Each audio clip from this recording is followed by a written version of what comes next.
bueno, en términos de su desarrollo, acá hay gente mucho más grande que yo, a mi derecha, que puede decirlo, pero que yo sepa, está lejos, es inédito, ¿no? De la recaudación sobre el internet libre. ¿De dónde miras más cómo? Entonces, creo yo que la región América Latina tiene un nivel de presión impositiva alto y a niveles de país desarrollado. Sí creo que tiene dentro de la estructura, tiene cosas para hacer dentro de la estructura tributaria, indudablemente. Las restricciones, hay una serie de impuestos, yo no creo, no uso la palabra extorsivo, porque es una palabra tan ideológica, pero sí hay una serie de impuestos que no son sostenibles en otro marco macro, creo, y que entonces uno lo que quiere es que sea la estructura tributaria sea lo menos volátil posible. Entonces, hay algunos impuestos, algunos que están pegados al tipo de cambio, algunos que están pegados a los precios de las commodities, algunos que están pegados a las transacciones financieras, impuestos que son volátiles, o que de alguna manera, ¿no? Entonces, yo creo que hay otras bases imponibles no muy aprovechadas. El impuesto predial es uno, el impuesto inmobiliario, se puede aprovechar mejor. Hay otro, sé que me meto un problema, hay muchas provincias, pero el impuesto inmobiliario en Argentina es bajo en términos internacionales.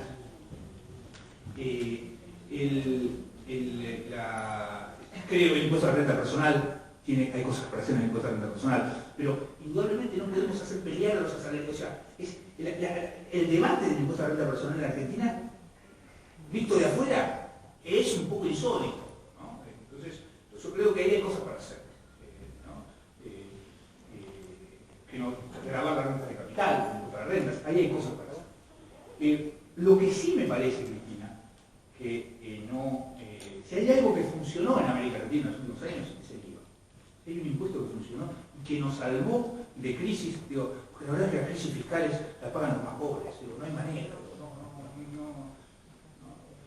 esto no es un reclamo del organismo internacional, las crisis fiscales las pagan los más pobres, el Estado de alguna manera en estas cosas arbitra, el gasto de alguna manera es redistributivo, con temores se puede mejorar, pero entonces la verdad es que no toquemos lo que funciona, ¿no?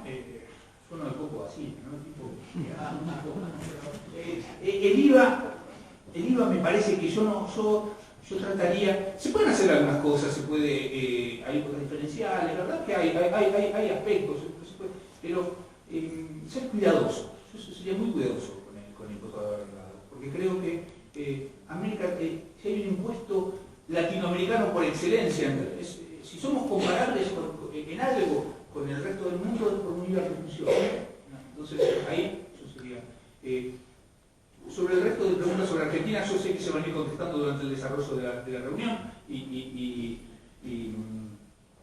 bueno, deseo que de acá salgan las mejores preguntas posibles, porque eso sería bueno para mi hijo y para mi familia. ¿Sí?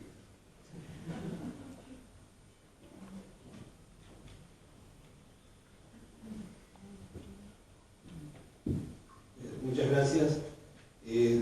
Roberto Martirene de ASAP. Me llamó un poco la atención tu comentario sobre desigualdad de ingreso y pobreza, como dos elementos diferentes, que lo son, pero uno puede encontrarse que la estructura de ingresos, los que están abajo, pueden estar debajo de la línea de flotación. Entonces, uno tiende a pensar que una política tratando de reducir la brecha de desigualdad también. Si hay un impuesto latinoamericano por excelencia, si somos comparables en algo con el resto del mundo, es por un IVA que funciona. Entonces, ahí yo sería...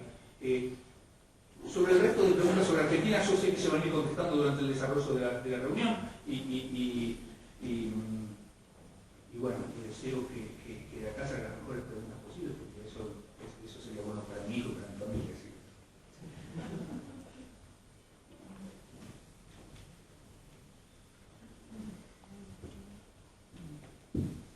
Muchas gracias.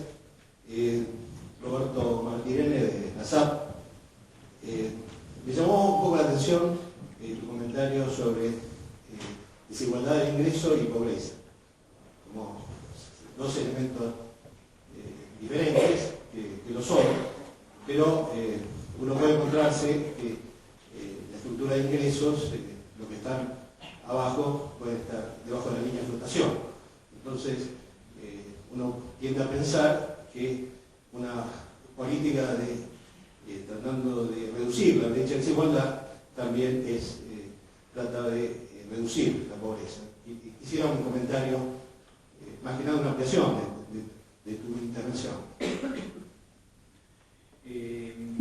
Sí, fui un poco provocador, el objetivo fue un poco provocador, porque la verdad es que no me pasa en la semana mismo, los documentos son desigualdad y pobreza. Nosotros, desde hace un tiempito estamos mirando la posibilidad de hacer un trabajo comparativo sobre cuánto tributan los ricos en América Latina.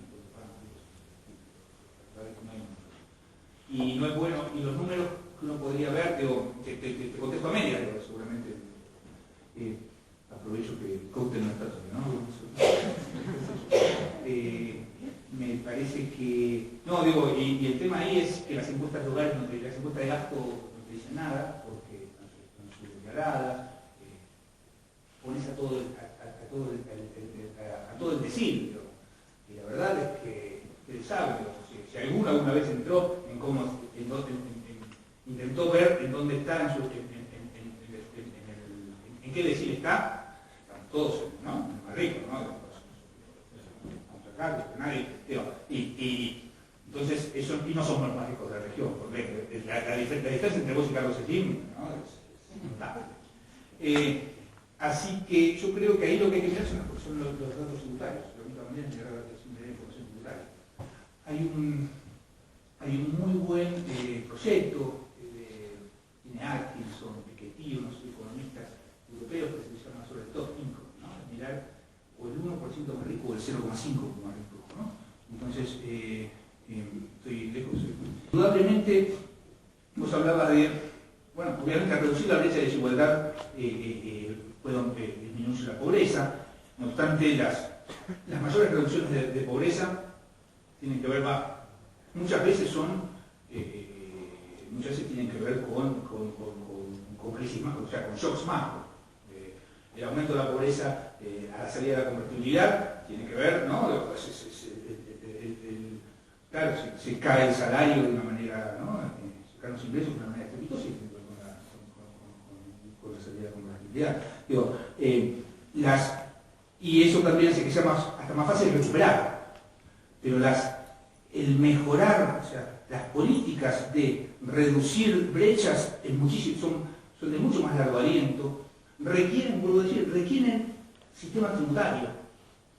La economía de la pobreza no requiere políticas tributarias necesariamente, con políticas de gasto, con políticas macros adecuadas uno puede reducir. Bueno, es el caso de Chile, es el caso peor. Si hay alguien que reduce, un país que creció en los últimos 20 años es Chile. Redujo la pobreza en términos no tengo los números acá, pero debe haber sido el que más redujo la pobreza en América Latina. Pero tiene un coeficiente de Gini calcado de los últimos 20 años. O sea, entonces, eso te determina una sociedad, ¿no? Eso te determina una sociedad diferente, ¿no? Yo creo que nosotros tenemos que tener mecanismos de combate a la pobreza, que no necesariamente, en algunos casos sí van para el mismo lado, pero en otros no. Sé que vos lo sabés. Eso me parece que hay que, y que creo que muchas veces en forma un poco interesada, ¿no? A veces sospecho que pegar la desigualdad con la lucha de la pobreza esconde que hay otras cosas que no podemos hacer, como es tratar de hacerle pagar a los que más tienen más.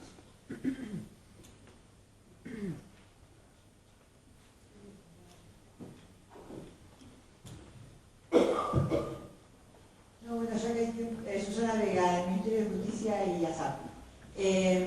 Ya que hay tiempo, voy a preguntar una cosa que me llamó la atención en una lámina que presentaste, que tiene que ver con Chile y con el cobre. En una lámina que presentaste referida a la relación entre los ingresos totales y los que provenían de los productos de los commodities. Y vi que era el 8,3% el precio, me pareció como que, no sé, me pareció raro. Bajo, ¿no? Bajo, sí. Sí, en realidad es promedio, ¿no? En 1992-2005, creo, 1992 algo. Efectivamente. Aún así a mí me parecía bajo, porque uno piensa que, porque en términos de exportación, yo no me acuerdo exactamente, yo otra oportunidad de la pero es mucho más. O sea, en términos de exportaciones totales, las exportaciones de cobre son mucho más. O sea, el cobre es mucho más importante. El cobre es mucho más importante que en términos de economía que lo que es en términos tributarios. Gracias, sí, pero está también lo que... Sí. Lo bueno es que acá también cuando se presentan me entero que han cambiado de trabajo, esas cosas, ¿no? Uno lo veía en otro lado. No, pero tal cual. Pero esto tiene que ver con que es un promedio. Yo no me acuerdo, pero si uno agarra... Claro, pero si uno agarra el último año, es mucho más importante. Pero aún así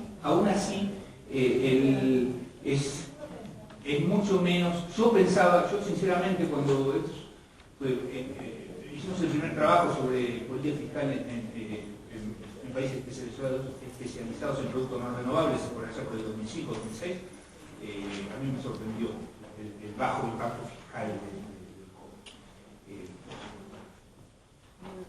¿Es así? Esos son los datos fiscales. Y dicen los chinos que mienten poco, así que tenemos fiscal. Digo allá. Sí, buenas tardes. Angélica Romero Puyol, exalumna de la SAP y trabajo en Presidencia de la Nación. La pregunta mía era, yo no soy contadora, soy abogada, quiero aclarar. El tema de cuestión es, ¿qué incremento nos daría la posibilidad de generar, habida cuenta que tenemos un país vasto con un medio ambiente a cuidar, si se quiere, esta famosa tasa que Europa tiene hace mucho tiempo, que es la tasa ambiental, digamos, cómo impactaría, digamos, es una pregunta, ¿no? ¿Cómo impactaría la creación de una tasa ambiental y si se podría?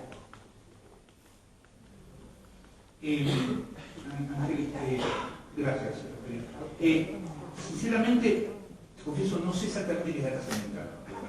No sé exactamente qué es. Si no sé cómo se denomina en Europa, pero sé que digamos, se aplica en virtud de, de costear, le doy un ejemplo así simpático para que por ejemplo, en Europa está la consigna que la basura es de quien la genera, no del Estado, por ejemplo.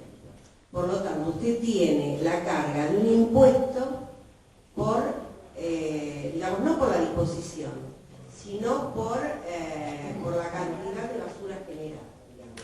Esto en el caso de la basura. En el caso de los lugares, digamos, naturales, bueno, hay tasas puntuales que se aplican por si hay algún tipo de deterioro o futuro deterioro. Y esto es ingreso, digamos, valores impositivos. Lo más parecido que conozco, o sea, lo más... bueno, hay una cosa que es la tasa de recolección de basura. Tiene que ver con cuánto ¿no? Uno podría pensar, ¿sí? En la mayoría de los países es una suma fija, pero uno podría decir que relacionarlo con la cantidad. Hay tasas de emisión, hay más proyectos que otra cosa de impuestos a la emisión de carbono. O sea, la emisión de todo eso existe. Yo no conozco la América Latina, o sea, no sé si alguien se interesa nada, yo no lo conozco. Pero también lo que sé de algún trabajo que hemos hecho por el lado de infraestructura, cuando fue el momento de la crisis, los momentos de salida de la crisis, bueno, empezamos de alguna manera a estimular la necesidad de aumentar las inversiones, en política contracíclica, ¿no? Aumentar la inversión, y la inquietud de muchos cooperantes europeos era que sea una